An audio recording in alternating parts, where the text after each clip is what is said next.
Manao, nous la famille Minard. On vous envoie nos salutations depuis Tana, où on habite depuis maintenant plusieurs mois. Depuis septembre 2018, on a déménagé ici à Madagascar. On s'adapte de mieux en mieux à la vie à Tana. D'ailleurs, on va vous en parler chacun à notre tour. A tout de suite. À tout de suite. À tout de suite. Alors les enfants, est-ce que vous vous plaisez à Madagascar? Oui, moi je me plais. On s'y sent bien. Et qu'est-ce qui vous plaît en particulier? L'école et les copains-copines. Vous avez beaucoup de copains-copines? Oui, oui, on en a quand même assez. On en a un peu de tous les pays. On aime aussi les meilleurs fruits qu'on peut avoir ici. La nature qu'on ne trouve pas en France. On a des lémuriens ici. Et est-ce qu'il y a des choses qui vous manquent par rapport à la France? On s'est fait beaucoup de copains-copines et il nous manque un peu. Il nous manque les routes. Pourquoi les routes, elles sont comment ici? Elles sont mauvaises. Elles sont pleines de trous et on est obligé de prendre un 4x4 pour sortir. Sinon, on vit bien. Ah ben, c'est bien.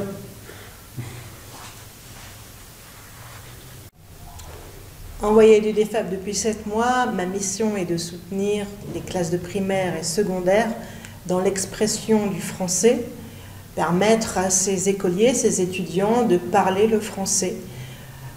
Je relève un défi, les Malgaches est un peuple timide qui n'a pas l'habitude qu'on lui demande son avis ou qui n'a pas l'habitude de s'exprimer en public devant toute une classe pour les étudiants, les écoliers.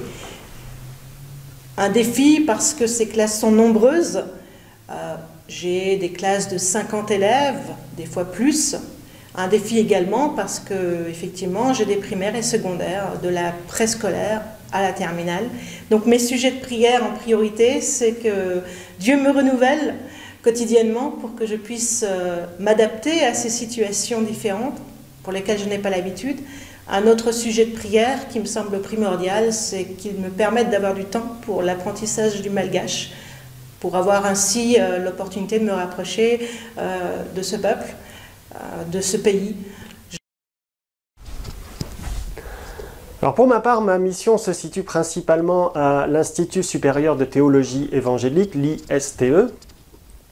Et cette première année a été pour moi l'occasion de prendre mes marques en tant qu'enseignant en théologie, mais aussi de découvrir un peu le contexte particulier d'ici de la formation théologique à Madagascar, les églises évangéliques, etc.